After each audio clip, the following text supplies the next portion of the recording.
Cube Radio. Salut, c'est Charles Dran avec l'équipe dans 5 minutes. On s'intéresse aux sciences, à l'histoire et à l'actualité. Aujourd'hui, on parle aviation. Les boîtes noires, on préfère les oublier en temps normal puisque lorsqu'on parle d'elles, c'est surtout parce qu'on se met à les chercher après une catastrophe.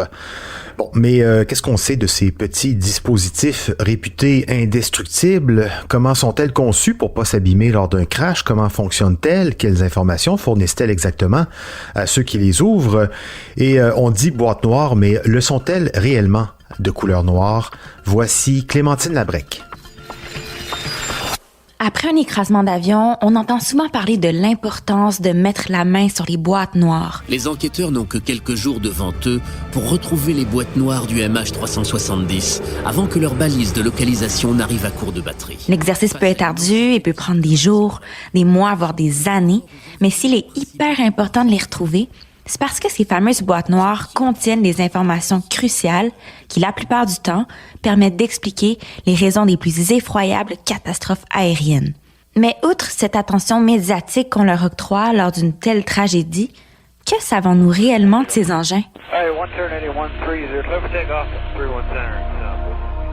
Par définition, une boîte noire, aussi connue sous le nom d'enregistreur de vol, est en fait un dispositif qui récolte, dans les moindres détails, l'ensemble des informations d'un vol. Chaque avion est en fait équipé de 2 boîtes noires que l'industrie de l'aéronautique appelle FDR et CVR, qui s'occupent d'archiver des paramètres différents. Le FDR, abréviation de Flight Data Recorder, enregistre toutes les données techniques du vol, comme la vitesse, l'altitude, la trajectoire, le fonctionnement des moteurs, la distance de freinage à l'atterrissage ou encore l'endroit exact où les roues d'un avion se sont posées au sol à l'atterrissage. Les données enregistrées sur le FDR sont d'une telle précision qu'elles permettent aux experts de reconstituer, à la seconde près, le déroulement technique d'un vol.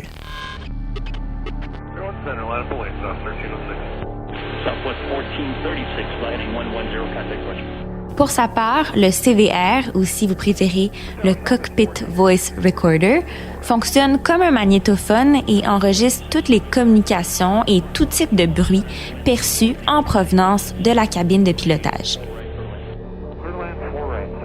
Ensemble, les données récoltées par le Flight Data Recorder et par le Cockpit Voice Recorder permettent ainsi de déterminer les causes d'un accident d'avion et de comprendre en fait s'il a été provoqué par un problème survenu à l'intérieur ou à l'extérieur de l'appareil. Certains nouveaux modèles d'enregistreurs de vol combinent les fonctions du FDT et du CVR dans un même dispositif.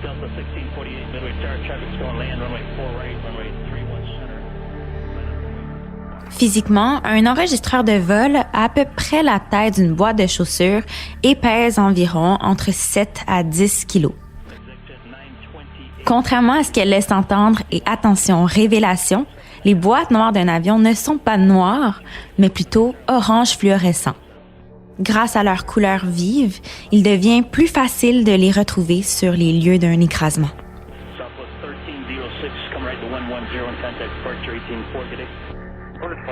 Pour vous faire une courte histoire de la boîte noire, en fait, elle a été créée au courant des années 30 par l'ingénieur français François Husneau. Donc, c'est lui qui a mis sur pied les tout premiers enregistreurs de vol qui étaient alors prénommés des usénographes et captaient les informations d'un vol sur une pellicule photo qui était par après développée en chambre noire. Donc, de ce processus est née l'appellation boîte noire et le terme, est resté avec les années malgré l'évolution de sa technologie. Et dans l'avion, où se trouvent le FDR et le CVR? Ils sont généralement situés à l'arrière de l'appareil, soit dans la partie statistiquement la plus préservée en cas d'impact majeur. Les enregistreurs de vol ne sont pas indestructibles, mais sont conçus à partir d'un matériau très solide, comme de l'acier inoxydable ou du titane, par exemple, pouvant résister à des chocs super violents et à des températures extrêmes. Les boîtes noires sont également munies de radiobalises sous-marines appelées des Underwater Locator Devices dans le jargon de l'aviation, qui se déclenchent en cas d'immersion et qui émettent des ultrasons à toutes les secondes pendant 90 jours. Ces signaux peuvent être captés même si les boîtes noires étaient à une profondeur de 6000 mètres. Si les enregistreurs de vol permettent d'élucider les rares tragédies aériennes, ils sont aussi essentiels au domaine de l'aviation sur une base régulière. En effet, après chaque vol, les données récoltées sont analysées afin de s'assurer de leur conformité. Que ce soit un composant défectueux de l'appareil ou une erreur humaine, les moindres irrégularités sont détectées par les boîtes noires. À titre d'exemple, un pilote d'avion ayant freiné trop sèchement par rapport aux paramètres d'un appareil serait automatiquement averti afin d'éviter qu'une faute de la sorte se reproduise. Les données des boîtes noires sont également utilisées dans les simulateurs de vol afin de préparer les pilotes à tout scénario catastrophique.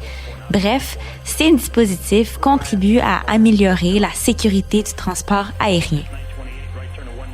Si les boîtes noires sont obligatoires en aviation et permettent de démystifier les plus grandes énigmes, sachez qu'à compter des mois prochains, l'industrie automobile exigera l'implantation de ses propres enregistreurs de données dans la fabrication de tous les nouveaux véhicules. Ouais, les camions remorques ont également des dispositifs d'enregistrement similaires qui enregistrent des données routières, la vitesse, les déplacements, les données mécaniques. Pour les voitures, donc, il n'y a qu'un pas. Des enjeux de sécurité des données personnelles sont à prévoir. Hein. Une auto privée, c'est pas la même chose qu'un avion, mais clairement, pour comprendre les causes d'un accident de la route, surtout si, en plus, on commence à confier la conduite de nos véhicules à des intelligences artificielles, ces dispositifs vont devenir incontournables dans l'équation. Merci Clémentine Labrec, c'était en 5 minutes.